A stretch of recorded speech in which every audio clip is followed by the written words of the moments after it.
নমস্কার, আপনারা দেখছেন নিউজ লাইভ বাংলা সাফ কথা। আপনাদের সঙ্গে রয়েছি আমি স্বর্ণালী। প্রকৃতির এক চরম এবং নির্মম রূপের সাক্ষী থাকলো গোটা বিশ্ব। গত বুধবার সকাল ঠিক 9টা নেপাল তিব্বত সীমান্তের রসুয়াগাড়ির কাছে মাত্র 30 মিনিটের মধ্যে নদীর জলের স্তর আচমকা বেড়ে গেল প্রায় 9 মিটার বা 30 ফুট। কোনো বৃষ্টি ছিল না, কোনো আগাম সতর্কতা ছিল না। চোখের পলক ফেলার আগেই একটা আস্ত নদী যেন পরিণত হলো তরল কংক্রিটের এক মারুন সুনামিতে। চোখের সামনে খেলনার মতো গুড়িয়ে গেল একের পর এক কংক্রিটের বহুতল, তলিয়ে গেল গাড়ি, ভেসে গেল বড় বড় মোটরের সেতু। কাঠমান্ডুর International Centre for Integrated Mountain Development বা ICIMOD এবং মার্কিন ভূতাত্ত্বিক সমীক্ষা USGS জানাচ্ছে যে এটি কোনো সাধারণ বন্যা নয়। হিমালয়ের বুকে এক সুবিশাল হিমবাহ ধসে পড়ার কারণেই এই প্রলয়।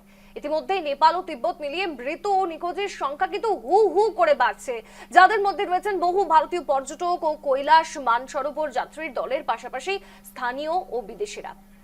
আজ আমরা সাফ কথায় মূলত এই নিয়ে আলোচনা করব যে নেপালের এই প্রলয়ঙ্করী বন্যার কারণ ঠিক কি, কেমন রয়েছেন সেখানের বাসিন্দারা, বিশিষ্টরা রয়েছেন। প্রত্যেকের সঙ্গে আমি পরিচয় করে দিতে চাই। এই মুহূর্তে আমাদের সঙ্গে স্টুডিওতে উপস্থিত রয়েছেন অবসরপ্রাপ্ত কর্নেল দিব্যশঙ্কর ভট্টাচার্য স্যার। আপনাকে স্বাগত জানাচ্ছি নিউজ লাইভ বাংলায়। আমাদের সঙ্গে অনলাইন যোগে যুক্ত হয়েছেন ডক্টর ইন্দ্রজিৎ চৌধুরী, সহকারী অধ্যাপক, ভূগোল বিভাগ, উত্তরবঙ্গ বিশ্ববিদ্যালয়। এবং এক এক করে প্রত্যেকে অনলাইন যোগে যুক্ত হচ্ছেন। আমাদের সঙ্গে যুক্ত হয়েছেন আসাম বিশ্ববিদ্যালয়ের পরিবেশ বিজ্ঞান বিভাগের অধ্যাপক পার্থঙ্কর চৌধুরী স্যার, আপনাকেও স্বাগত। আমি আসবো আরো প্রত্যেকের কাছে, তবে আমি প্রথমেই যাচ্ছি দিব্যশঙ্কর স্যারের কাছে। স্যার, আমরা যে বিষয়টা আমরা দেখলাম ইতিমধ্যেই যে USGS এর যে রিপোর্ট উঠে এসছে, সেই রিপোর্ট অনুযায়ী বলা হচ্ছে যে হিমবাহ ধসের যে কম্পনটা হয়েছিল, যাকে কিন্তু অনেকেই বলেছে ভূমিকম্প, কিন্তু ভূমিকম্প আসলে হয়নি। হিমবাহ ধস হয়ে যে আওয়াজটা হয় রিক্টার স্কেলে প্রায় 5.2 মাত্রার সেই ভূমিকম্পের মতো সমান ছিল। এবং বৃষ্টি ছাড়াই এত বড় গ্লেসিয়ার কোলাপস হয়েছে, তার প্রধান কারণ কি কোথাও গিয়ে বিশ্ব উষ্ণায়ন বা গ্লোবাল ওয়ার্মিং? আপনি কি মনে করেন? হ্যাঁ, নিশ্চয় একটা প্রধান কারণ হবে যে বিশ্বয় এখন গ্লোবাল ওয়ার্মিং হচ্ছে। আর আমি ভাবি এই যে নেপালের আকস্মিক এই বন্যা হলো, এটা কিন্তু আমাদের হিমালয়ের থেকে একটি সতর্ক বার্তা। কারণ হিমালয়তে যে হচ্ছে, আমরা দেখলাম যে দ্রুত এই পরিবর্তনশীল এখন হিমালয়ের পরিবেশটা হচ্ছে। আর সঙ্গে সঙ্গে ডেভেলপমেন্টের নামে আমরা যা দেখলাম যে বিশেষ করে আন্তঃসীমান্তিক এই যে নদীগুলো, ওইখানে আমরা দেখলাম কি জলবিদ্যুৎ প্রকল্পগুলো বানাচ্ছে, বিশেষ করে চীন এগুলো বানাচ্ছে। আর এইটার ফল হলো এই যে এইবার দেখলাম এই যে এটা বললো গ্লেশিয়াল আউটপোস্ট বা আউটবার্স্ট একটা বললো। কিন্তু আমার মনে হয় নেপালে যা হয়েছে ওইটা ন্যাচুরাল কারণে হয়েছে, আর ওইটা হিমবাহের বরফের জন্য হয়েছে।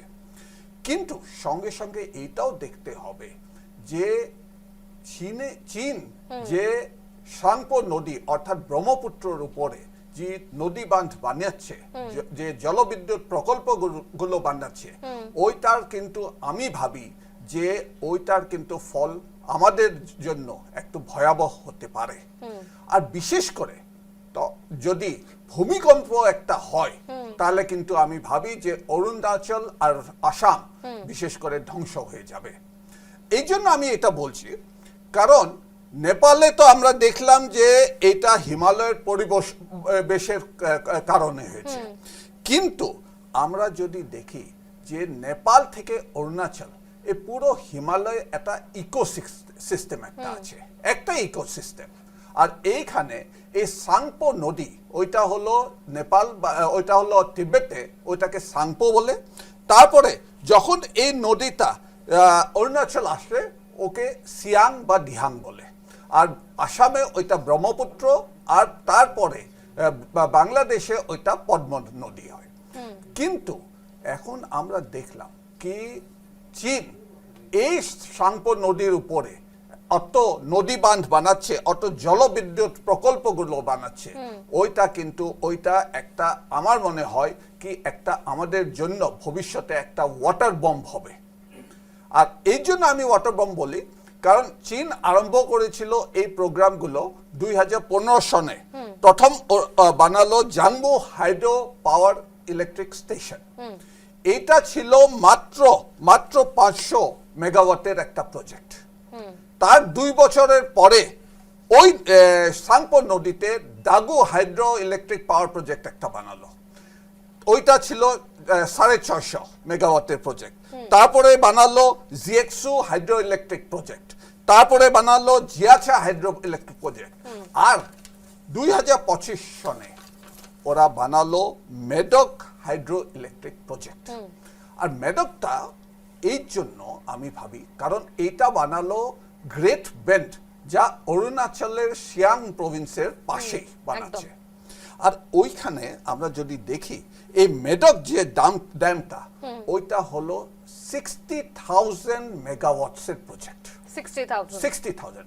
আমি একটা কম্পারিজন দিই কি, এর আগে 3 গর্জিয়াস ড্যাম একটা হাইড্রো ইলেকট্রিক প্রজেক্ট একটা ছিল, ওইটা ছিল মাত্র 22,000। আর ওইটা হলো ওয়ার্ল্ডের লার্জেস্ট, বিশ্বর লার্জেস্ট, সর্ববৃহৎ প্রজেক্ট ছিল। এখন ওইটা 3 গুণ বেশি। আর কোথায় বানাচ্ছে?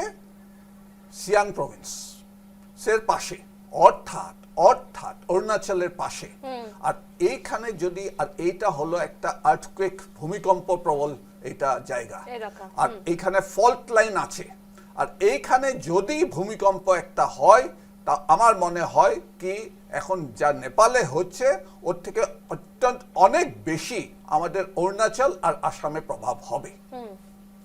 এর সঙ্গে সঙ্গে আরেকটা জিনিস আমি বলতে চাই যে চীন এবার যে নেপালে হলো, চীন কিন্তু নিজের হাইডেল প্রজেক্টের কথা বা নদীর যা ফ্লো ওইটার কথা কিন্তু শেয়ার করে না। নেপালকেও আর্লি ওয়ার্নিং দিল না, আর ভারতের সঙ্গে তো কিছু ট্রিটিও নেই। এইটা কিন্তু একটা চিন্তার বিষয়, কারণ চীন ওইখানে বানাচ্ছে, কিন্তু ওদের ফল বা ওইটার এফেক্ট প্রভাব হবে ওইটা কিন্তু নেপালের উপরে হবে, ওইটা ভারতের উপরে হবে, ওইটা বাংলাদেশের উপরে হবে। আর এই জন্য বিশেষ করে আমরা যা দেখি কি 3টে জায়গা, একটা হলো নেপাল, 2 নম্বর হলো সিকিম থেকে, সিকিম আর উত্তরবঙ্গর, আর 3 নম্বর হলো অরুণাচল, আসাম। এই 3টে জায়গায় কিন্তু প্রভাবটা পড়বে। বেশ আমি আসবো। আমাদের সঙ্গে এই মুহূর্তে আলিয়া বিশ্ববিদ্যালয়ের ভূগোল বিভাগের অধ্যাপক আজনারুল ইসলাম সাহেব যুক্ত হয়েছেন। স্যার, আপনাকে স্বাগত জানাচ্ছি নিউজ লাইভ বাংলার সাফ কথায়। শোনা যাচ্ছে? Good evening. আপনার কাছে আমার এই প্রশ্নটাই থাকছে স্যার, যে যেভাবে আমরা আলোচনা করছিলাম, আজকে যদি আমরা তাকাই যে নেপালের যে পাহাড়ি নদীগুলো, তার উপর যেভাবে একের পর এক হাইড্রো পাওয়ার বা জলবিদ্যুৎ প্রকল্প গড়ে তোলা হচ্ছিল, এবং একই সঙ্গে পরিবেশবিদদের সতর্ক বার্তাকে কোথাও গিয়ে বুড়ো আঙুল দেখিয়ে কি এই বিপর্যয় তারই মাসুল, কি মনে করেন আপনি? আমি নেপালের এই যে ফ্ল্যাশ ফ্ল্যাগ, এটাকে আমি বিচ্ছিন্ন ঘটনা হিসাবে দেখছি না। কারণ আমি জাস্ট আগের বছরে কাঠমান্ডু ইউনিভার্সিটিতে আমার একটা টক দেওয়ার ছিল, গেছিলাম, এবং তার সঙ্গে ত্রিভুবন সেন্ট্রাল ইউনিভার্সিটি আমি ভিজিট করি। সেটা যাওয়ার পথে আমি যেটা দেখলাম যে হিমালয়ান রিভার সিস্টেম গুলো অলমোস্ট ড্রাইড আপ, এবং তার একটা বড় কারণ এই যেটা আলোচনা হচ্ছিল, যিনি আমার সতীর্থ বললেন, যথার্থই উনি বললেন যে হাইডেল পাওয়ার গুলো সত্যি ব্যাঙের ছাতার মতো গজাচ্ছে। ওয়ার্ল্ড ব্যাংকের কিছু হেল্প নিয়ে বা অন্যান্য ইন্টারন্যাশনাল ফান্ডিং এজেন্সির হেল্প নিয়ে ন্যাশনাল গভর্নমেন্ট ওখানকার অনেক হাইডেল পাওয়ার তৈরি করছে না। কিন্তু একটা জিনিস মাথায় রাখতে হবে, এই ধরনের বন্যা যেটা আমাদের উত্তরাখণ্ডে হয়েছে, এই ফ্ল্যাশ ফ্ল্যাগটা কিন্তু নদীর আপার পাড়টাতে হওয়াটা অস্বাভাবিক নয়। তবে এই যে যুগটা আমরা বাস করছি, যে যুগটার নাম আমরা অ্যানথ্রোপোসিন বলে ডাকি কালচারাল লিটারেচারে, অন্তত অ্যানথ্রোপোসিন বলে স্বীকৃত, মানে মানুষের কার্যকলাপ সব জায়গায় ছেয়ে গেছে।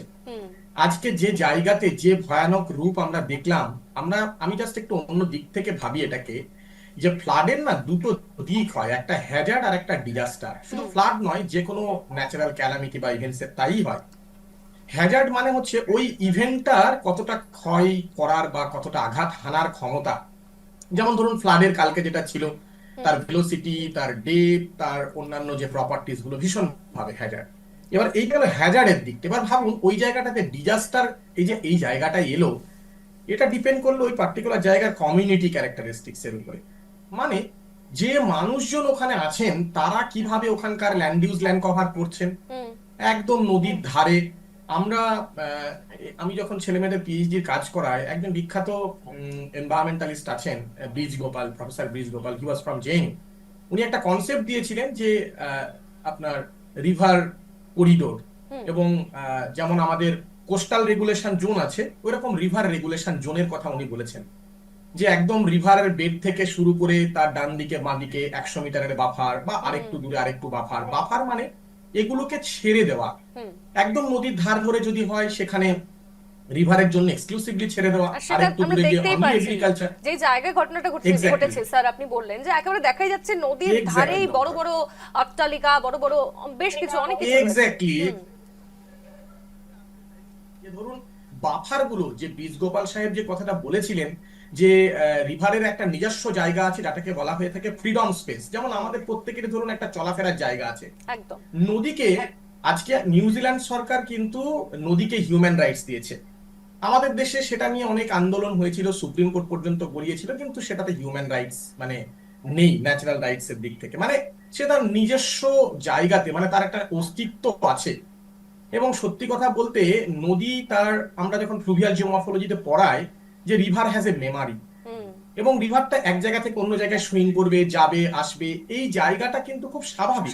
তাই সেটা বুঝতে হবে যে কতটুকু জায়গা ওই নদীটার জন্য ছেড়ে দেওয়া উচিত, কতটুকু আমার ল্যান্ড ইউজ এগ্রিকালচারের জন্য করা উচিত। বা বাংলা একটা কথা আছে যে ওখানে চাষ করো কিন্তু বাস করো না, মানে you cultivate the land but don't settle over there. এটা একটা প্রিন্সিপাল আছে, আমরা সেটাকে কমপ্লিটলি ভায়োলেট করেছি এখানে। আপনি দেখবেন আশপাশে পুরো একদম নদীর পাশ ধরে সেটেলমেন্ট বলুন, কিছু এগ্রিকালচারাল প্লটস বলুন, নানা ধরনের হিউম্যান ল্যান্ড ইউজ সেখানে ডেভেলপ করেছে।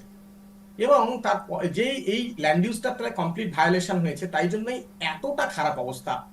এবার এর আরেকটা পার্সপেক্টিভ আছে যে এটা শুধু আমাদের হিউম্যান ইন্টারভেনশনস এর জন্য পুরোপুরি দায়ী সেটা বলবো না। যে জায়গাগুলো এখানে আছে, এই জায়গাটা হচ্ছে খুব ফ্র্যাজাইল ইকোসিস্টেমের জায়গা থেকে, এবং এখানে অর্পামান হওয়াটা খুব স্বাভাবিক, কারণ এখানকার রিজিওনাল স্লোপের যা ক্যারেক্টারিস্টিক্স। এবং দুটো কারণে না হরপামানটা হতে পারে। একটা হচ্ছে মেঘ ভেঙে বা মেঘ ফাটা বৃষ্টি, আপনারা শুনেছেন ক্লাউড বার্স্ট, সেটার কারণে হতে পারে। আর হতে পারে গ্লেশিয়াল লেক আউটবার্স্ট, যেটা এটার ক্ষেত্রে যেটা হয়েছে, মানে উপর থেকে যেটা হয়েছে, মানে এটা নিয়ে এখন একটা ইনভেস্টিগেশন চলছে। আমি একটা রিপোর্ট দেখছিলাম বিবিসি, সেখানে কোনো সিসমিক ট্রেমর থাকতে পারে যেখান থেকে ওই মাস মুভমেন্টটা হয়ে ডেব্রি এবং অ্যাভালান্সেস, মানে হিমানি সম্প্রদ হয়ে নিচের দিকে ডেব্রি গুলো নেমে এসছে, দিয়ে হঠাৎ করে এই গ্লেশিয়াল লেক আউটবার্স্টের কারণে এই বিভৎস রূপ ধারণ করেছে। তো আমাদের সবসময় মাথায় রাখতে হবে যে আমরা প্রকৃতির সঙ্গে কিভাবে বাঁচবো। আমি একবারও বলছি না যে এনভায়রনমেন্টাল ডিটারমিনিজম মানে প্রকৃতির কাছে দাস হয়ে মানুষকে বাঁচতে হবে, একবারও বলছি না। আমি বলছি নেচারের সঙ্গে একটা হোলিস্টিক পার্সপেক্টিভ থেকে কোথাও আমাদের একটা বোঝাপড়ার, মানে কোথাও একটা সমস্যা হচ্ছে, মানে প্রকৃতিকে আমরা ভালো করে বুঝতে পারছি না। তাই প্রকৃতি আমাদের কাছ থেকে রিভেঞ্জ নিচ্ছে এটা না বলে, রাদার প্রকৃতি তার জায়গাটাকে রেস্টোর করার চেষ্টা করছে। একদমই তাই। তো আমার এই পার্সপেক্টিভটা সত্যি, আমি যখন ছেলে মেয়েদের পড়াই, যেমন ইউরোপ আমেরিকাতে, আমি কিছুদিন পরে জার্মানি চলে যাব, ওদের পার্সপেক্টিভ হচ্ছে যে ফ্লাড কে আমরা বলি একটা ন্যাচারাল প্রসেস। আমাদের দেশে আমরা প্রথমেই ধরে নিই ফ্লাডটাকে হ্যাজার্ড বা ডিজাস্টার বলে, যে ফ্লাড মানেই হচ্ছে মানুষের ক্ষতি করতে আসবে। কিন্তু এইটা বুঝতে হবে পৃথিবীতে যত সিভিলাইজেশন আছে, আপনি যদি একটু খেয়াল করেন, বেশিরভাগ সিভিলাইজেশন গুলো দেখবেন ফ্লাড প্লেইনসে। সুতরাং ফ্লাডের কিন্তু অনেক ভালো দিক আছে।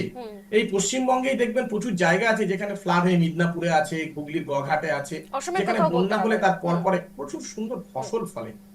তাই এটা ভুললে হবে না যে ফ্লাড মানেই খারাপ, বুঝতে হবে ফ্লাডের নেচারটাকে।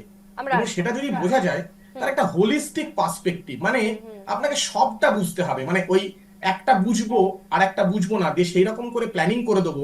আজকে হাইডেল পাওয়ার যে প্রজেক্ট গুলো হয়েছে, যে ড্যামস গুলো তৈরি করা হয়েছে, বেশিরভাগ গুলোই আমার মনে হয়েছে যে আরেকটু বেশি ইআইএ, এনভায়রনমেন্টাল ইম্প্যাক্ট অ্যাসেসমেন্ট এইটা যদি ঠিকঠাক করে করা করা হতো। উচিত ছিল, একেবারে তাই। আমি স্যার আপনার কাছে আসবো, আমি আমাদের আরো অতিথিরা যারা রয়েছেন আমি তাদের কাছেও যাব। আমাদের সঙ্গে যুক্ত হয়েছেন উত্তরবঙ্গ বিশ্ববিদ্যালয়ের ভূগোল বিভাগের সহকারী অধ্যাপক ডক্টর ইন্দ্রজিৎ চৌধুরী। স্যার আপনার কাছে আসছি, যেখানে আলোচনা হচ্ছিল যে নেচার বা প্রকৃতির সঙ্গে মানুষের যে সম্পর্ক বা যে ভারসাম্যের মধ্যে যে আমরা দেখতে পাচ্ছি উতার চড়াও, তার জন্যই যে প্রকৃতি কোথাও গিয়ে আমাদের মধ্য থেকে রিভেঞ্জ নেওয়ার চেষ্টা করছে, বা বলা যেতে পারে রিভেঞ্জ নয়, সে নিজের মতো, যেরকম নদীর কথাই যেহেতু বলা হচ্ছিল যে নদী নিজের মতো নিজের গতিতে চলতে চায়, কিন্তু সেখানে গিয়ে যদি মানুষ গিয়ে বসবাস করতে চেষ্টা করে, যেমনটা তিনি বলছিলেন যে চাষ করো বাস করো না, তো এই কারণেই কোথাও গিয়ে এই বারবার এই ধরনের দুর্যোগ। কিন্তু আজকে যদি আমরা পাহাড়ি নদীর কথা বলি, নেপালের ক্ষেত্রে যেখানে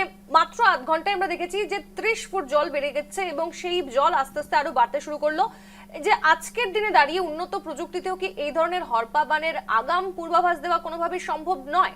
কি মনে করেন আপনি?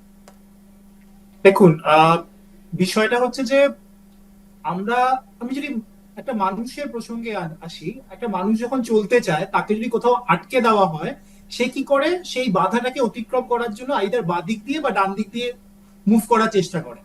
তো আমরা যদি দেখি নেপালের যে ঘটনা যেটি গতকালকে ঘটেছে, সব পুরোপুরি ভাবে বলা যায় যে নেপালের নদীর এখনো পর্যন্ত ইনভেস্টিগেশন স্টেজে, যেটা আগে পূর্ববর্তী বক্তা আজনারুল ইসলাম বললেন যে এখনো এটি ইনভেস্টিগেশন স্টেজে রয়েছে। আমরা বলতে পারছি না যে সেটা ভূমিকম্পে ট্রেমারের জন্য গ্লেশিয়াল মানে হিমবাহ ওই জায়গাটিতে আটকে পড়ে সেখানে কোনো জলাশয় সৃষ্টি হয়েছে, নাকি কোনো কারণে ওই মুখটি ভেঙে যাওয়ার জন্য সেখান থেকে বিপুল পরিমাণে জলরাশি থেকে গ্লেশিয়াল লেক আউটবাস করে সেটি ঘটেছে। এবার এত মানে চীন সরকার এবং ভারতীয় সরকার, যেটা আমরা বাংলাদেশের সাথে ভারতবর্ষের রিভার ট্রিটি রয়েছে, বিভিন্ন চুক্তি রয়েছে, চীনের সঙ্গে ভারতবর্ষে সেটি কিন্তু নেই। সুতরাং চীন বিভিন্ন জায়গায় যেরকম ধরনের এই ধরনের কনস্ট্রাকশন প্রজেক্ট করছে, বিশেষ করে হাইডেল পাওয়ার প্রজেক্ট গুলো, তার কি কোনো পূর্ববর্তী ইতিহাস বা পূর্ববর্তী ইনফরমেশন ভারত সরকারের কাছে আছে? যদি থেকে থাকে তাহলে বিষয়টি হচ্ছে যখন এই ধরনের সিচুয়েশন, কারণ মনে করা হচ্ছে যে জায়গা থেকে এই ধরনের হরপাবানের সৃষ্টি হয়েছে এখনো পর্যন্ত ইনভেস্টিগেশন স্টেজে, সেই জায়গায় কিন্তু পূর্ববর্তী আগাম ইতিহাস বা ইনফরমেশন কিন্তু চীন সরকারের কাছে ছিল। যদি থেকে থাকে তাহলে তার কেন ওয়ার্নিং বা তার সিচুয়েশন যে আসতে পারে সেটা কেন ভারত সরকারকে জানানো না বা নেপাল সরকারকে জানানো হলো? যদি জানানো না হয়ে থাকে তাহলে তার দায়ভারটা কে নেবে? এখানে আলটিমেটলি গভর্নমেন্ট টু গভর্নমেন্ট বিষয়গুলো, প্রজেক্ট প্ল্যানিং, প্রজেক্ট প্রসেস এগুলো হয়।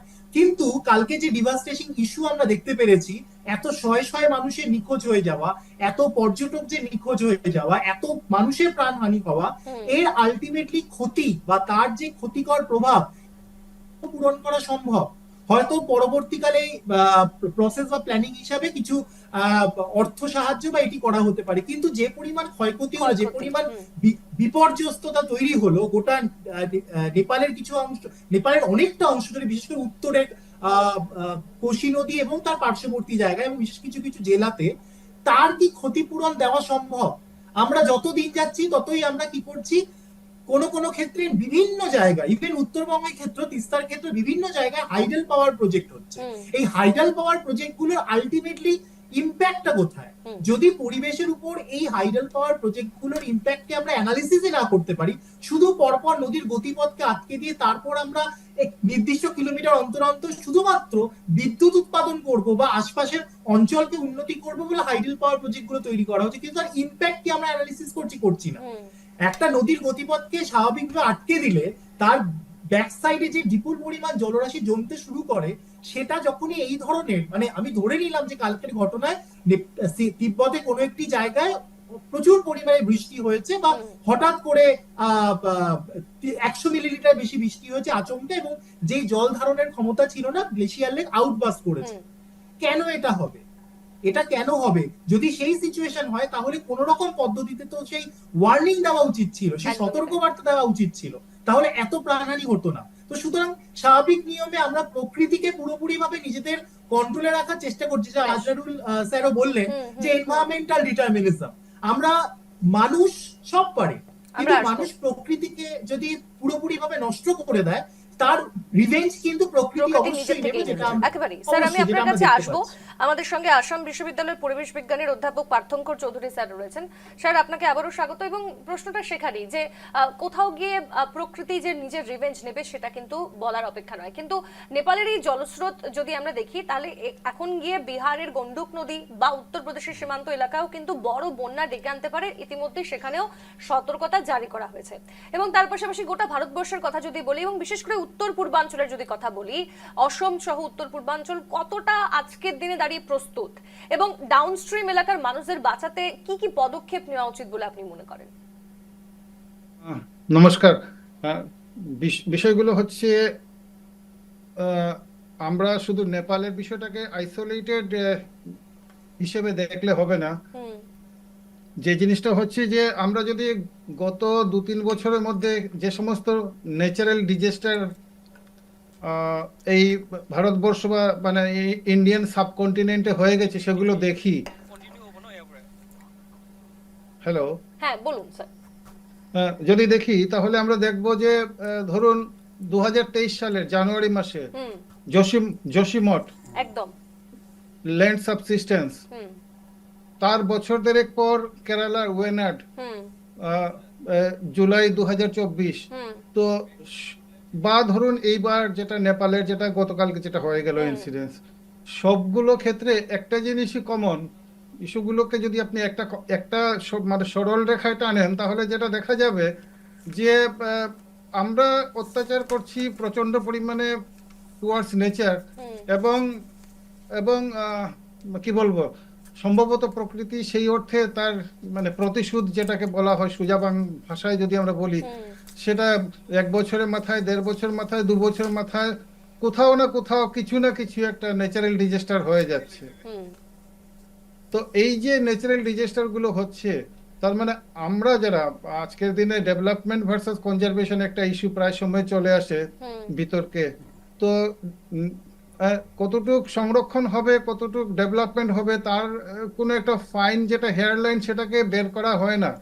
আজকের দিনে যেটা বলা হচ্ছে যে বেশিরভাগ লোকেরাই বলছেন যে because of this glacier melting এই জিনিসটা হয়েছে, যেটা আপনি শুরুতে বলেছিলেন যে এত প্রবল বেগে নেমে এসেছিল যে মানে আর্থকুয়েকের মতো অনেকে মনে করেছিল, 5.2 রিক্টার স্কেলে আর্থকুয়েক। তো ভূমিকম্প নয়, কিন্তু যে যে মানে যে যে যে স্পিড রেটে এগুলো নেমে আসছিল তার জন্য মানে ভূকম্পন হয়ে গেছে, এটা একটা জিনিস। আমরা কিছুদিন আগে আসামে দেখলাম একদম শিবসাগর, চড়াইদেও, জোরহাট, গোলাঘাট 4টা ডিস্ট্রিক্টে বন্যা। তার আগে 2022 সালে বরাক উপত্যকার আমরা বন্যা দেখেছি। তো এই যে ন্যাচারাল ডিজাস্টার গুলো একটার পর একটা হয়ে যাচ্ছে, এবং অনেক ক্ষেত্রে যেটা হয় যে ডিজাস্টারের জন্য যে আগাম প্রস্তুতি নেওয়া সেটা নেওয়া সম্ভব হচ্ছে না মোস্ট অফ দ্য টাইম। আগাম প্রস্তুতি নেওয়া সম্ভব হচ্ছে না, যার জন্য আজকে দেখুন এই নেপালের ইনসিডেন্সে যেগুলো মিডিয়া বলছে যে 1300-এর বেশি লোক মানে মানে ইয়ে হয়েছেন, এবং প্রায় 353 বা আরো বেশি লোক, এই মাত্রাটা আরো বাড়তে পারে যে মর্টালিটি প্রত্যেক মুহূর্তে বাড়ছে। তো এই যে ডিজাস্টার, আমরা সামান্য মানে যে কি হয় যখন একটা কোনো ঘটনা ঘটে তার 15 দিন 1 মাস আমাদের এটা ফ্রেশ ইন মেমোরি থাকে, এটা নিয়ে অনেক রকমের এগুলো হবে, কথাবার্তা হয়, আলোচনা হয়। তারপর আস্তে আস্তে আজকের দিনে যেরকম ভাবে কেরালার ইউনিটটা সাবসাইড হয়ে গেছে, it is not fresh in memory. যেরকম ভাবে যোশীমঠ নিয়ে আজকের দিনে কেউ কথা বলে না, কিন্তু কিন্তু কিন্তু যে জিনিসটা হচ্ছে যে যে যে ধরনের ক্যালামিটিস গুলো একটার পর একটা আমরা গত 1 দশকের মধ্যে দেখছি, একটার পর একটা ন্যাচারাল ক্যালামিটিস গুলো আসছে। একদম এই জিনিসগুলোর মানে শেষ কোথায়? একটা জিনিস প্রশ্ন অনেক রয়ে গেছে স্যার। আমরা এখনো পর্যন্ত যদি বলি যে আমরা নিজেদের স্বার্থে বিভিন্ন ধরনের জলবিদ্যুৎ প্রকল্প হোক, টানেল নির্মাণ হোক, এই বিষয়গুলো আমরা দেখছি যদিও, কিন্তু কোথাও গিয়ে যে বারবার আমরা প্রকৃতিকে ধ্বংস করছি সেটা কিন্তু আমরা বুঝতে পারছি না, তার জন্য আগাম সতর্কতাও আমরা নিচ্ছি না। আমরা ফিরে এলাম বিরতির পর, আবারও আলোচনায় ফিরে যাব। আমরা যেখানে আলোচনা করছিলাম, আমি দিব্যশঙ্কর স্যারের কাছে আসি। আমরা আলোচনা করছিলাম যে যোশীমঠ নিয়ে, কেরালার ওয়েনাড নিয়ে এবং এখন নেপাল নিয়ে। আর যে বিষয়টা উঠে আসছে যে বারবার কোথাও গিয়ে জলবিদ্যুৎ প্রকল্প নির্মাণ হোক, পাহাড় কেটে টানেল বানানো হোক। কয়েকদিন আগে আমরা সিকিমের পরিবেশ দেখেছি, যেখানে টানেল ধসে বিপর্যয়, একেবারে কত মানুষের প্রাণ গিয়েছে ভিতরে।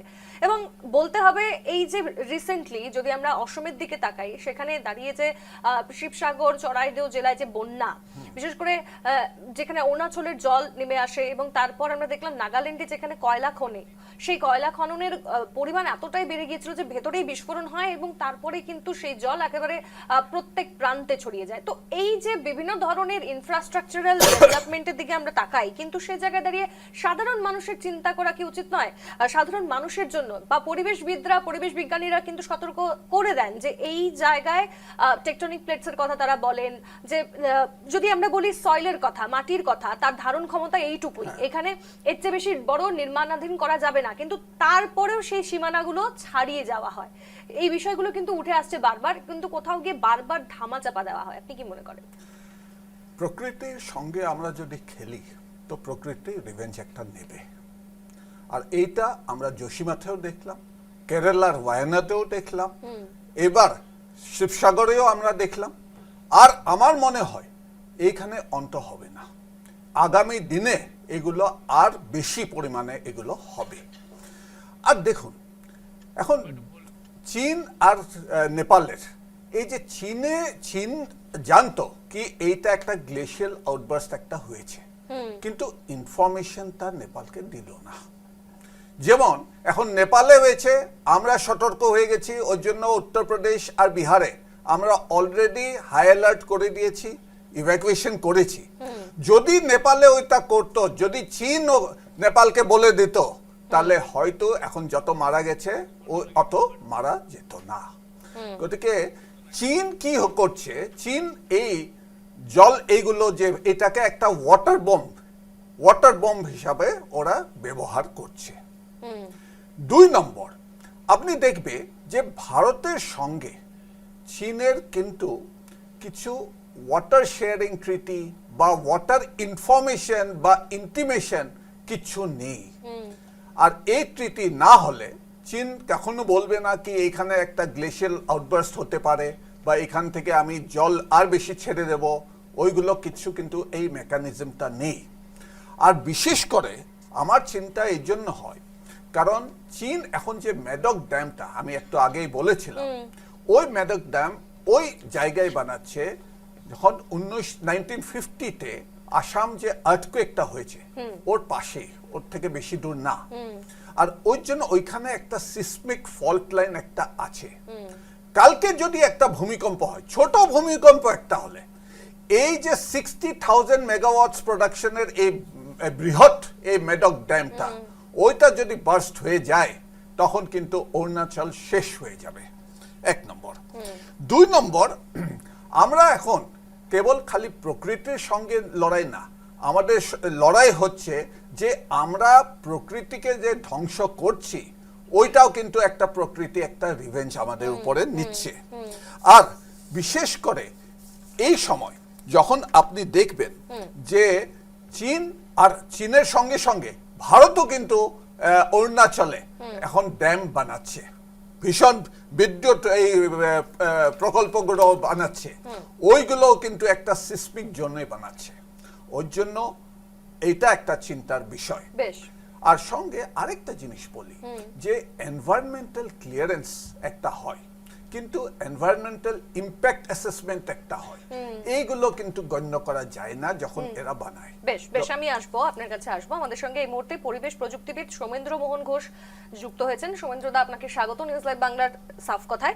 আমরা যেহেতু আলোচনা করছিলাম, তবে প্রথমেই এই প্রশ্নটাই আসছে যে এই যে হিমবাহ হ্রদ বিস্ফোরণ ঘটলো, মূলত কি কারণে এই বিস্ফোরণটা ঘটে এবং তার প্রভাব একেবারে প্রলয়ঙ্করী বন্যার সৃষ্টি হলো, নেপাল একেবারে বিধ্বস্ত হয়ে গিয়েছে, আপনি কি বলবেন এই বিষয়ে? হিমবাহটা ফলে ন্যাচারালি যখন আমাদের উষ্ণায়নটা বাড়ে, টেম্পারেচার বাড়ে, ওটা টেম্পারেচার ইমেজিং সিস্টেম আছে, ওটা দিয়ে মনিটর করতে হয় যে আমাদের হিমবাহটা কতটা পড়ছে বা ফাটছে, যেটা চায়না এটা করে অলরেডি, এবং এটাকে মনিটরিং করতে হয়, ড্রোন দিয়ে মনিটরিং করতে হয়, বা আমরা করতে পারি কি আমরা জিপিএস দিয়ে করতে পারি, বা রিমোট সেন্সিং ডিভাইস দিয়ে করতে পারি, এগুলো করে। কিন্তু আমরা যদি এগুলো না করি, তা আপনার প্রশ্নের উত্তর সোজা কথা হচ্ছে, যত দূষণ বাড়বে, যত উষ্ণায়ন বাড়বে, তত এই হিমবাহ গলবে। এবার হিমবাহটা গলে গিরিখাত দিয়ে এসে একটা জায়গায় জমছে এবং সেখানে একটা প্রাকৃতিক বাঁধ তৈরি হচ্ছে।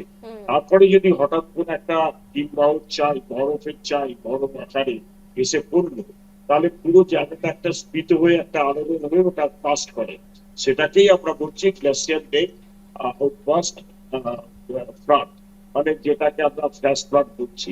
এটা এমন ভাবে আসছে, যখন নিচে নামছে তখন হিমালয় পার্বত্য অঞ্চলে আশেপাশে যে পাহাড় গুলো আছে, পর্বতী আছে, সেগুলোর গাছগুলো আমরা যেভাবে ধ্বংস করেছি নির্বিচারে, আমাদের প্রকৃতির নিয়মে বাইরে আমরা গিয়ে যেমন একটা গাছ কাটলে 10টা গাছ লাগাতে হয়, সেটা কিন্তু আমরা করছি না। আমরা একটা গাছ কাটছি, একটা গাছ লাগাচ্ছি, কিন্তু 10টা গাছ কাটছি, ঠিক উল্টোটা করছি। তার ফলে কি হয়েছে, পাহাড়ের যে সয়েল ইরোশন যেটা ঘটছে, পাহাড়ের যে মাটির একটা ধারণ ক্ষমতাটা কমে যাচ্ছে। ধারণ ক্ষমতাটা কমে যাচ্ছে। এবং শুধু তাই নয়, যত বেশি আমরা গাছ কাটবো, গরম এফেক্টটা সেটা কিন্তু এই হিমালয়ের দিকেই যাবে। ধুলো, পানি, ময়লা, যা কিছু শহরের যানবাহন, এত গাড়ি, সবকিছু ধোঁয়া কিন্তু এই হিমালয়ের দিকেই পড়বে। আমরা রিসেন্টলি আপনাকে বলে রাখি, জাস্ট 1 মাসও হয়নি আমি গেছিলাম হিমালয় মাউন্টেন ভিজিট করায়, কোন সংস্থা গেছিলাম নেপালে। তো আমি যখন প্লেনের উপর দিয়ে ওটা ভিজিট করছি এভারেস্ট এটা, তখন দেখছি পুরো কালো কালো ছোপ, মানে যেটাকে বলে কার্বন ডিপোজিশন। কার্বন ডিপোজিশন যত গ্লেসিয়ারের উপর বেশি হবে, তত যে সূর্যের আলোটা, রশ্মিটা রিফ্লেক্ট হতে পারবে না, ওটা অ্যাবজর্ব হয়ে যায়। এবং ওটা যদি অ্যাবজর্ব হয়ে যায়, কার্বন ফুটপ্রিন্ট আমাকে অ্যানালিসিস করতে হবে, অ্যাসেস করতে হবে যে হিমালয়ের কতটা হচ্ছে কার্বন ফুটপ্রিন্ট। এবং ওটা যদি সূর্য রশ্মিটা অ্যাবজর্ব হয়ে যায়, তাহলে ভেতরে ভেতরে আলগা হতে থাকে, গলতে থাকে। আপনি দেখুন গরমকালের পরেই বর্ষাকালে এলো, এবং গরমকালে অলরেডি দূষণ আরম্ভ করেছে। আর গরমকালে কেন এরকম হলো, তত পরিবেশ দূষণ হয়েছে, সবকিছু এসে হিমালয়ের উপর এফেক্ট হচ্ছে। তারপরে তো দেখুন প্লাস্টিকের দূষণ আছে, সবকিছু মিলে একটা হচ্ছে, হিমালয় তার নিজস্ব গঠন ক্ষমতাটাকে হারাচ্ছে। এরপরে তো বর্ষাকাল, বৃষ্টিতে ন্যাচারালি আরো স্লিপারি হয়ে গেল, তখন একটু মানে ওই রকম স্লিপারি অবস্থায় ওটা তাড়াতাড়ি বলতে লাগবে, এবং তারপরে এই বিপর্যস্ত ব্যাপারটা। আমি ডক্টর ইন্দ্রজিৎ চৌধুরীর কাছে যাচ্ছি। স্যার, যেখানে আমরা আলোচনা করছিলাম এই যে হিউম্যান মেড যে সমস্ত দুর্যোগের কথা বলা হয়, কোথাও গিয়ে আমরাই কিন্তু প্রকৃতিকে ধ্বংস করছি এবং সেই জিনিসটা বারবার উঠে আসছে। তবে আমরা যদি দেখি বিগত কয়েক বছরে বা কয়েক মাসের মধ্যে, আজকে 2026-এ যদি আমরা রয়েছি, 2025-এও আমরা দেখেছিলাম যে বিভিন্ন ধরনের দুর্যোগ ঘটেছে। আর 2026-এ যদি শুরু থেকে এখনো পর্যন্ত তাকাই, কয়েকদিন আগে আমরা দেখেছি যে ফিলিপিন্সে যে ভয়ঙ্কর মাপের ভূমিকম্প, 7.8 রিক্টার স্কেলে, প্রত্যেকটা ভূমিকম্প 7 পার করছে রিক্টার স্কেলে। তার পাশাপাশি আমরা যদি তাকাই অরুণাচলের দিকে, সেখানেও প্রলয়ঙ্করী বন্যা। তার কয়েকদিন আগে আমরা চীনেও দেখেছি, সেখানেও বন্যা। তো এই যে বারবার এই ধরনের ঘটনাগুলো ঘটছে, যারা আমাদের মা বাবা বা তাদের পূর্ববর্তী জেনারেশনে যারা ছিলেন, তারাও এইখানেই থাকতেন, বা তখন যে সমস্ত বিপর্যয় হলো আর আজকের দিনে দাঁড়িয়ে যে সমস্ত বিপর্যয়, অনেকটাই তফাৎ। তো কি মনে হয় আপনার? দেখুন, বিভিন্ন যে রিপোর্ট গুলো পাবলিশ হয়েছে, আমি সেই রিপোর্ট গুলোর বেসিসে এভিডেন্সিয়াল আলোচনায় আসছি। যেরকম আপনি যে প্রসঙ্গে বললেন যে অতীতে তো বাবা মারা থাকতেন, তখন এত পরিমাণ বিধ্বংসী ভূমিকম্প বা এই ধরনের ফ্ল্যাশ ফ্লাড বা হড়পা বাঁধ বা এই ধরনের গ্লেশিয়ার লেক আউটবাস্টের মতো ঘটনা ঘটতো না। এর পেছনে কারণ যেটা হচ্ছে, আমরা যদি মোটামুটি ধরুন 1975 থেকে 2000 এই যে টাইম পিরিয়ডটা বা তার পরবর্তী সময়, 2000-এর আগে আমাদের যে পরিমাণ ন্যাচারাল ডিজাস্টার বা আমরা যদি বলি প্রাকৃতিক বিপর্যয় যে পরিমাণ হতো, 2000 সালের পরবর্তী সময় থেকে কিন্তু এর সংখ্যা অনেক বেড়েছে। এর প্রধান কারণই যদি ধরে নিই, সেটা হচ্ছে অটোমেটিক্যালি গ্লোবাল ওয়ার্মিং। এবং গ্লোবাল ওয়ার্মিং বা বিশ্ব উষ্ণায়ন যত হবে, তত স্বাভাবিকভাবে উত্তরের মানে হিমালয়ে যে গ্লেশিয়াল যে পার্টগুলো রয়েছে, সেটা স্বাভাবিকভাবে বরফ গলতে থাকবে। এবং বরফ গলে যাওয়া মানেই হচ্ছে, আমরা জানি যে বরফ গলে যাওয়া মানে একটা জলাশয় বা একটা কোনো অংশের মধ্যে যেখানে বরফ জমে রয়েছে, সেইটা যখনই গলে যাচ্ছে তার আয়তন বেড়ে যাচ্ছে। এবার আয়তন বেড়ে যাওয়া মানেই হচ্ছে সেই জলরাশি তখন কি হচ্ছে, তখন চেষ্টা করবে যে কোনো পদ্ধতিতে বাইরে বেরিয়ে আসার জন্য। এবং বাইরে বেরিয়ে আসা মানেই হচ্ছে যদি সেটাকে আটকে দেওয়া হয়, কারণ আমরা তো মানে ডেভেলপমেন্টাল স্টেজ বা হিউম্যান ডেভেলপমেন্টের জন্যই এই ধরনের কনস্ট্রাকশন প্রজেক্ট গুলো করে থাকি। তো যখনই তাকে আটকে রাখার চেষ্টা হচ্ছে, সাময়িকভাবে আটকে রাখলাম, কিন্তু দেখা যাচ্ছে তারপরে আবার বিপুল পরিমাণে বৃষ্টি হচ্ছে, সেখানে হঠাৎ করে ইন্টেন্সিটি অফ রেইনফল বেড়ে গেল। তো অলরেডি সেখানে জল ছিল, তারপরে আরো জলরাশি সেখানে ইনক্লুডেড হলো, বেড়ে গেল। তখন সেই জলটা যাবে কোথায়? তখন অটোমেটিক্যালি আইদার যে ড্যাম বা ব্যারেজ আমরা তৈরি করি সেটার দেওয়াল ফাটিয়ে অটোমেটিক্যালি সেই জলটা তখন নিচে আসারই চেষ্টা করবে, এবং জলের ধর্ম অনুযায়ী যখন সেই জলরাশি নিচের দিকে আসবে, সে তার গতিপথে যত পরিমাণে পলি বালি বড় বড় বোল্ডার সেগুলোকে নিয়ে আসবে। যদি আমি ধরে নিই নেপালে যে জায়গায় গ্লেশিয়ার লেক আউটপাস্ট হয়েছে, যদি ধরে নিই তর্কের খাতিরে এই কারণে হয়েছে, সেইখানে যে পরিমাণ ধ্বংসাবশেষ বা ধ্বংসাত্মক পরিস্থিতি হয়েছে, যত সেই জলরাশি নিচের দিকে নামতে শুরু করেছে অ্যালং দ্য ফ্লো, তত কিন্তু তার ধ্বংসাত্মক ক্ষমতা অনেক বেড়েছে। কেননা যত ঢালবে নদীর জল নিচের দিকে নামবে, তত কিন্তু তার ধ্বংসাত্মক ক্ষমতা বাড়বে। যেটা আমরা দেখতে পেয়েছি যে নেপালের ক্ষেত্রে যা তার বিপদ সীমা, নেপালের ক্ষেত্রে যা তার ধ্বংসাবশেষ, যখন সেটা সীমা তিব্বত সীমান্ত অতিক্রম করে, মানে তিব্বতের অংশ অতিক্রম করে নেপালের নিচের অংশে এসেছে, সেখানে কিন্তু কয়েক সেকেন্ডে, ফ্র্যাকশন অফ সেকেন্ডে পুরো মানে ভাসিয়ে দিয়ে নিয়ে চলে গেছে। মূল কারণটাই হচ্ছে যে সেই জায়গায় কিন্তু জলের গতি প্রকৃতি এবং তার সাথে বোল্ডার পলি বালি সেগুলো প্রচুর পরিমাণে একসাথে ফ্লো করেছে। তো স্বাভাবিক নিয়ম অনুযায়ী আমরা যে নদীর মানে গতিপথে, যেটা আগের পরিস্থিতিতে যদি দেখি 2000 সালের আগে, তখনও কনস্ট্রাকশন প্রজেক্ট গুলো হতো, কিন্তু তখন এত পরিমাণ হতো না, এবং হলেও হয়তো সেই ক্ষেত্রে এনভায়রনমেন্টাল ইম্প্যাক্ট অ্যাসেসমেন্ট বা পরিবেশের উপর তার কতটা ক্ষতিকারক প্রভাব বা তার ফিউচারিস্টিক কি তার ইম্প্যাক্ট হতে পারে, সেগুলো হয়তো প্রশাসনিক স্তরে বা গ্রাউন্ড লেভেলে আলোচনা হতো। কিন্তু বাস্তব পরিস্থিতিতে দাঁড়িয়ে আদৌ কি সেগুলো সমীক্ষা হচ্ছে? হলে যদি সে রিপোর্ট পাবলিশ হয়ে থাকে, সেই পাবলিশ রিপোর্ট গুলো এখন আনা দরকার, যে কনস্ট্রাকশন আপনারা করেছেন, কিন্তু সেই কনস্ট্রাকশনের এনভায়রনমেন্টাল ইম্প্যাক্ট অ্যাসেসমেন্ট রিপোর্ট কোথায়? যদি সেটাকে ইগনোর করে কনস্ট্রাকশন হয়ে গিয়ে থাকে, that is a violence of a law. এবং সেক্ষেত্রে বড় পদক্ষেপ নেওয়া উচিত, আইনি পদক্ষেপ। অবশ্যই অবশ্যই অবশ্যই যে কনস্ট্রাকশনাল প্রজেক্ট টিম যারা এটা বানিয়েছে, যারা এই ধরনের এনভায়রনমেন্টাল ইম্প্যাক্ট অ্যাসেসমেন্টে তোয়াক্কা না করি শুধুমাত্র ডেভেলপমেন্ট করবে বলে গাছ কেটেছি, শুধু ডেভেলপমেন্ট করবে বলে সিসমিক জোনে আমরা কনস্ট্রাকশন ড্যাম তৈরি করেছি, এখন তাদেরকেই ফোরফ্রন্টে নিয়ে এসে তাদেরকে উপযুক্ত শাস্তি দেওয়া উচিত, যে আদৌ এই তারা এই রিপোর্টে তোয়াক্কা কি করেছিল এবং সেই রিপোর্ট তারা কোথায়। আসবো আমি স্যার আপনার কাছে, আমি পার্থঙ্কর চৌধুরী স্যারের কাছে যাব এবার। স্যার, এখানে প্রশ্ন একটাই হচ্ছে এই মুহূর্তে দাঁড়িয়ে, যে এই যে বারবার আমরা দেখি নদীর বালি খনন অবৈধভাবে হচ্ছে, প্রত্যেকদিন আমরা সেই খবরগুলো পাই, এবং প্লাস্টিকের ব্যবহার কোথাও গিয়ে আমরা কিন্তু ছাড়তেই পারছি না। দৈনন্দিন যে সমস্ত জিনিসপত্র ব্যবহার করি আমরা, একটা পেন হোক, জলের বোতল হোক, সবকিছুতেই প্লাস্টিকের ব্যবহার কিন্তু দেখা যাচ্ছে কোথাও গিয়ে কমছে না। এবং আজকের দিনে দাঁড়িয়ে অন্যান্য দেশের দিকে যদি তাকাই আমরা, সেখানে কাগজের ব্যবহার হচ্ছে, কিন্তু আমরা প্লাস্টিকের ব্যবহার ছাড়তে পারছি না। আর তার পাশাপাশি এই যে বারবার এই ধরনের ভয়ঙ্কর মাপের প্রাকৃতিক দুর্যোগগুলো হচ্ছে, সেক্ষেত্রে কি কি পদক্ষেপ নেওয়া যেতে পারে, যে কিছুটা হলেও কিছুটা পরিমাণের আমরা সেই দুর্যোগ থেকে রক্ষা পেতে পারি, নিজেরা বাঁচতে পারি? ঠিক আছে, নমস্কার। আপনি আমার আগের বক্তাকে যে প্রশ্নটা জিজ্ঞেস করছিলেন, তার উত্তর হিসেবে আমি আমার কথাগুলো শুরু করছি।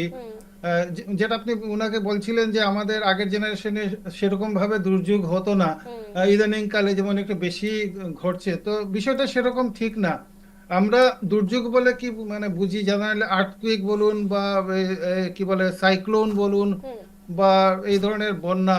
তো আমরা যদি সাইক্লোনের ইতিহাস দেখি, গত প্রায় 300 বছরের ইতিহাস যদি দেখি, তাহলে দেখবো আমরা প্রায় 25-30টার মতো এরকম ঘটনা ঘটেছে আমাদের ইন্ডিয়ান সাবকন্টিনেন্ট, মানে সাউথ এশিয়া বলাটা বেটার, যেখানে প্রায় 1737 সালে 3 লাখ লোক মারা গেছিলেন, ওয়েস্ট বেঙ্গল সেন্টার করে যেটা সাইক্লোন হয়েছিল। তারপর 1876 সালে যখন বাংলাদেশের বাকেরগঞ্জ মানে এরকম ভাবে সাইক্লোন হয়েছিল, 2.5 থেকে 3 লাখ লোক মারা গেছিলেন। 1881 সালে চায়নাতে 3 লাখ লোক মারা গেছেন। তারপর 1970 সালে বাংলাদেশে আবার 3 লাখ লোক মারা গেছেন। সেটা আমি 2.5 থেকে 3 লাখ বললাম, 10,000 এবং প্লাস লোক মারা গেছেন সেরকম তো 25-30টা, আমি সবগুলো বলতে যাচ্ছি না। যেটা আপনার বিশেষ প্রশ্ন যে এই যেটা, তার মানে একটা জিনিস দাঁড়ালো যে ন্যাচারাল ডিজাস্টার গুলো এমনিতে হয়েই থাকে, 300 বছরের ইতিহাস দেখলে বোঝা যায় ন্যাচারাল ডিজাস্টার গুলো এমনিতে হয়েই থাকে, কিন্তু কিন্তু এতটা ঘন ঘন হতো বিকজ অফ আওয়ার ইনঅ্যাকশনস, আমাদের উদাসীনতার জন্য ফ্রিকোয়েন্সিটা বেড়ে গেছে, এটা বলা যেতে পারে। এবং যে জিনিসটা বললেন যে প্লাস্টিক এবং ইত্যাদি, শুধু প্লাস্টিকটাকে সিঙ্গল আউট করে হবে না, plastic naturally definitely it is an evil, কিন্তু এত বড় মাপের ডিজাস্টার যেটা কি বলবো আমি, এই নেপালে যেটা গতকালকে হলো, বা জোশিমোটো বা যেটা আমি আগে বলেছিলাম ওয়েনাড, সেই ক্ষেত্রে প্লাস্টিককে ভিলেন বানালে মনে হয় জিনিসটা ঠিক হবে না। It is a plastic is a ঠিক এসইউপি, যেটা সিঙ্গল ইউজ প্লাস্টিক, সেটা আমাদের দৈনন্দিন ব্যবহারে কমাতে হবে ডেফিনেটলি। তার জন্য আমি আপনি কথাগুলো বললে হবে না, those who are sitting at the helm of affairs, তার মানে যারা আইন বানান এবং আইনের ইমপ্লিমেন্টেশন যারা করেন, প্রত্যেকটা রাজ্যে বলুন বা কেন্দ্রীয় পর্যায়ে বলুন, সেখানে দপ্তরগুলো রয়েছে।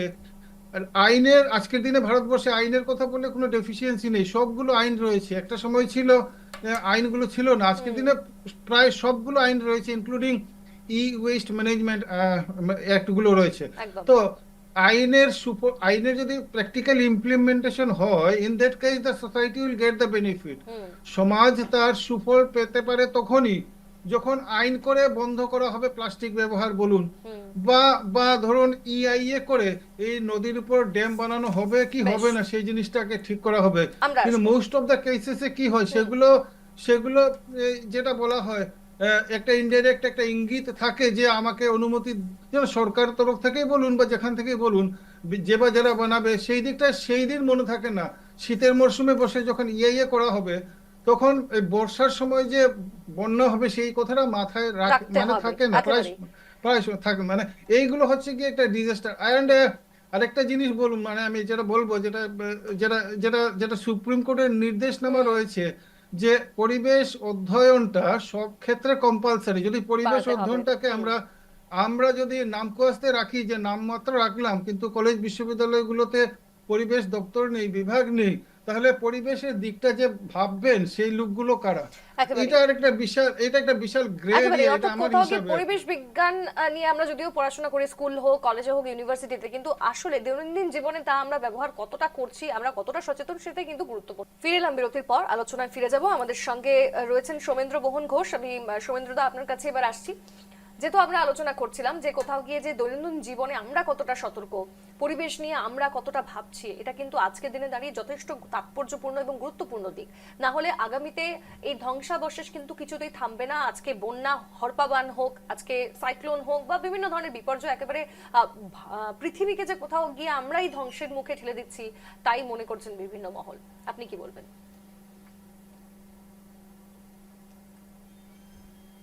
সৌমেন্দ্র দা শুনতে পাচ্ছেন কি? আমি আসবো সৌমেন্দ্র দার কাছে, যোগাযোগ বিচ্ছিন্ন হয়েছে। আমি এই বিষয়ে চলে যাব দিব্যশঙ্কর স্যারের কাছে। হ্যাঁ, এখন আমরা কিছু পদক্ষেপ নিতে হবে। প্রথম পদক্ষেপ এটা হবে কি, একটা এনভায়রনমেন্টাল ইম্প্যাক্ট অ্যাসেসমেন্টের বিনা কিছু প্রকল্প আমরা করা উচিত নয়। আর যে লগুলো আছে ওইটার কিন্তু এফেক্টিভ একটা ইমপ্লিমেন্টেশন হতে হবে। 2 নম্বর, আমাদের উপগ্রহ আছে, আর আজকে আর্টিফিশিয়াল ইন্টেলিজেন্সের সময়, ড্রোনসের সময়, এইগুলো কিন্তু আমরা ব্যবহার করতে হবে, তাহলে রিয়েল টাইম ইনফরমেশন একটা পেতে পারি কি হচ্ছে কি হবে। তো একটা আগামী আমাদের ওইটা হবে কি, একটা আর্লি ওয়ার্নিং সিস্টেম একটা হবে। 3 নম্বর, যদি ভূমিকম্প হয় বা যদি আমরা যেমন দেখলাম বন্যার এইটা প্রবলেমটা আসে, তাহলে আমাদের এমার্জেন্সি মেজার্স কি হবে, আর এনডিআরএফ বা এসডিআরএফ যাই হোক, ওদের রোল কি হবে, ওইটা কিন্তু ক্লিয়ার কাট ডিফাইন হতে চাই, আর সঙ্গে সঙ্গে ওদেরকে ইকুইপ করা উচিত। 4 নম্বর, যে কনস্ট্রাকশন কোয়ালিটি, ওইটার উপরে কিন্তু একটু স্ট্রিক্ট একটা চেক করার দরকার হচ্ছে। আর তারপরে আরেকটা জিনিস হলো যে আমরা আর্থকুয়েক প্রোন জোন, ভূমিকম্প প্রোন জোন, ওইখানে যদি কনস্ট্রাকশন করি আমাদের প্রবলেম হবে, তো ওইটার জন্য স্পেসিফিক আমরা ক্লিয়ারেন্স দিতে হবে। আর আমি আবার ওই মেডক ড্যামের উপরে আসি। যদি এই জন্য আমাদের জন্য মেডক ড্যাম একটা প্রবলেম, কারণ মেডক ড্যামটা গ্রেট বেন্ডে হচ্ছে, আর ওইখানে 50 কিলোমিটারের এরিয়াতে এই জলপ্রপাতটা 2000 মিটার অর্থাৎ 2 কিলোমিটার ড্রপ একটা করছে। 2 কিলোমিটার ড্রপ, তার মানে ওইখানে হাইডেল ইলেকট্রিক পাওয়ার প্রজেক্টের জন্য ওইটা বেস্ট হয়, কিন্তু সঙ্গে সঙ্গে এইটাও হয় কি এনভায়রনমেন্টাল এফেক্টটাও প্রচুর হয়। আর ওইখানে যদি একটা ডিজাস্টার হয়, ওইখানে যদি একটা ভূমিকম্প হয়, আমি বলছি কি অরুণাচল কিন্তু একদম ওয়াইপ আউট হয়ে যাবে। আর এর জন্য চীনের সঙ্গে আমরা একটা হাইড্রোলজিক্যাল ট্রিটি, একটা আর্লি ওয়ার্নিং সিস্টেমের ট্রিটি, আর্লি ইন্টিমেশন খবর দিতে হবে ওরা কি এইখানে ওয়াটার বিল্ড আপ হচ্ছে, ওইটা কিন্তু একটা চুক্তি আমাদের সঙ্গে একটা ট্রিটি হওয়া উচিত। আর লাস্টে আমি এটাও বলতে চাই যে আমরা যখন এইগুলো প্রকল্পগুলো করি, আমরা কিন্তু একটা এই ইন্টার কান্ট্রি, যেমন চীন, এইখানে উত্তর পূর্বাঞ্চলের জন্য চীন, ভারত আর বাংলাদেশের একটা ট্রাইপারটাইট এগ্রিমেন্ট হওয়া উচিত, আর ওইখানে আমরা ইনফরমেশন শেয়ারিং একটা ট্রিটি হওয়া উচিত। বেশ বেশ, একেবারেই তাই। আমি আসবো এই বিষয়ে। আমাদের সঙ্গে ইন্দ্রজিৎ স্যার রয়েছেন। ইন্দ্রজিৎ স্যার, সেটাই মানে আজকের দিনে দাঁড়িয়ে যদি আমরা দেখি যে কোথায় আমাদের সতর্ক হতে হবে, যে সমস্ত কথা যেমনটা প্রত্যেক বক্তারে যেমনটা বললেন, যে আমরা জানি যে সিসমিক জোন 5, আমরা অসমের কথা যদি বলি, উত্তর পূর্বাঞ্চলের কথা যদি বলি, আমরা সিসমিক জোন 5-এ রয়েছি, এবং 1950-এর পর কিন্তু বড় মাপের ভূমিকম্প তেমন হয়নি। কিন্তু প্রেডিক্ট করা হচ্ছে, ভূতত্ত্ববিদরা এবং বিভিন্ন মহল থেকে প্রেডিক্ট করা হচ্ছে যে মূলত এই যে 2000-এর দশকেই কিন্তু কোথাও গিয়ে আবারও এই বড় মাপের ভূমিকম্প আসতে পারে। সেক্ষেত্রে যদি পুরো ওয়াইপ আউট হয়ে যায়, তা যেন না হয়, তা আমরা প্রত্যেকেই চাই, কারণ সকলেরই একটা আগামী ভবিষ্যৎ রয়েছে, বিভিন্ন পরিকল্পনা রয়েছে। কি কি করা উচিত আমাদের? এখন তো আমরা যেটা আগে পূর্ববর্তী বক্তা স্যারও বললেন যে এখন এই যুগটাকে বলি হচ্ছে আমরা আর্টিফিশিয়াল ইন্টেলিজেন্সের যুগ, এআই টেকনোলজি।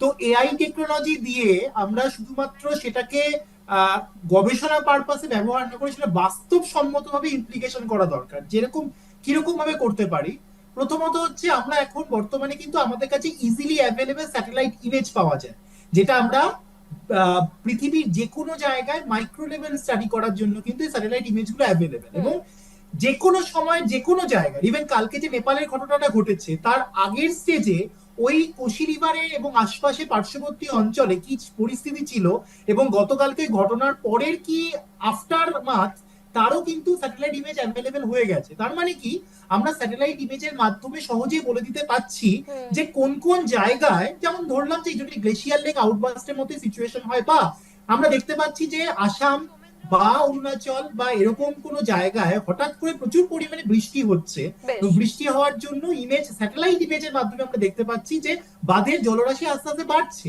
তো বেড়ে যাওয়া মানেই হচ্ছে অটোমেটিক্যালি ওয়ার্নিং সিস্টেমে আসতে হবে। তো এই ক্ষেত্রে আমরা ইমেজ অ্যানালিসিস করতে পারি, স্যাটেলাইটের উপর ডিপেন্ড করতে পারি, এবং শুধু তাই নয়, প্রপারলি ওয়ার্নিং সিস্টেম, যেটাকে আমরা বলি যে ডিজাস্টার প্রিপেয়ারনেস। কোনো একটা জায়গায় যদি ডিজাস্টার আসে, তার আফটার এফেক্ট হলে কি কি করতে হবে, তার জন্য আগে আসবো আপনার কাছে। সৌমেন্দ্র মোহন ঘোষের কাছে আবারও যাচ্ছি। স্যার, আপনি কি মনে করেন যে এই যে দুর্যোগ মোকাবিলা করতে আরো কতটা সতর্ক থাকতে হবে, ভূতত্ত্ববিদ হোক, পরিবেশবিদ হোক, কার কি কি করণীয় থাকছে প্রত্যেকের?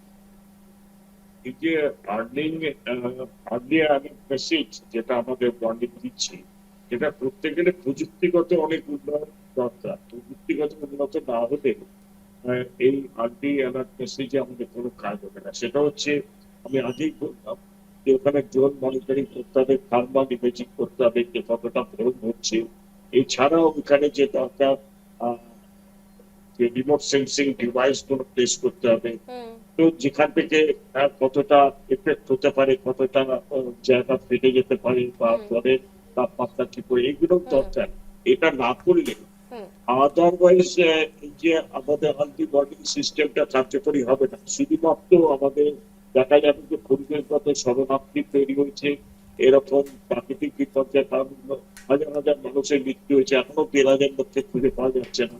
আর এই যে কৈলাস যাত্রা হচ্ছে, এগুলো আগে কিছু না ভেবে যদি আজকে এই আর্লি ওয়ার্নিং সিস্টেম থাকতো, তাহলে কৈলাস যাত্রাটা অনেকটা কন্ট্রোল করা যেত, পেছনে পারবে।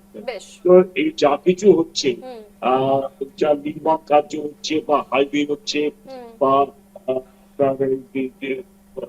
হাইড্রোজেন পাওয়ার প্রজেক্ট হচ্ছে, এগুলো কিন্তু যেটা আগেও আপনাদের বক্তারা প্যানেলিস্টরা বললেন যে কোনোরকম ভাবে আপনার মানে এনভায়রনমেন্টাল ইম্প্যাক্ট অ্যাসেসমেন্ট করে হচ্ছে না। বেশ বেশ তার ফলে বেশ। এই অবস্থাটা হচ্ছে। একেবারেই যেহেতু আমরা একেবারে আলোচনার শেষ পর্যায়ে এসে পৌঁছেছি, প্রত্যেককে আমি ধন্যবাদ জানাবো আজকে প্যানেলে থাকার জন্য। দিব্যশঙ্কর ভট্টাচার্য, আপনাকে ধন্যবাদ। ডক্টর ইন্দ্রজিৎ চৌধুরী, ধন্যবাদ আপনাকে। সৌমেন্দ্র মোহন ঘোষ, আপনাকেও ধন্যবাদ জানাচ্ছি। আমাদের সঙ্গে এর আগে ছিলেন নাজরানুল ইসলাম, ওনাকেও ধন্যবাদ। পার্থঙ্কর চৌধুরী, আপনাকেও ধন্যবাদ জানাচ্ছি। অর্থাৎ কোথাও গিয়ে প্রশ্ন উঠছে যে এই যে ধ্বংসলীলা, এই ধ্বংসলীলা থেকে কি আদেও কোনো শিক্ষা নেব আমরা, নাকি আগামীতে আরো বড় কোনো বিপর্যয়ের অপেক্ষা করব? আমরা প্রত্যেকেই কামনা করছি, গোটা বিশ্ব কিন্তু এখন কামনা করছে যে সুস্থ হয়ে উঠুক নেপাল, স্বাভাবিক হয়ে উঠুক নেপাল। এবং আজকের মতো এখানেই শেষ করব সাফ কথা। এরপর চোখ রাখুন খবরে।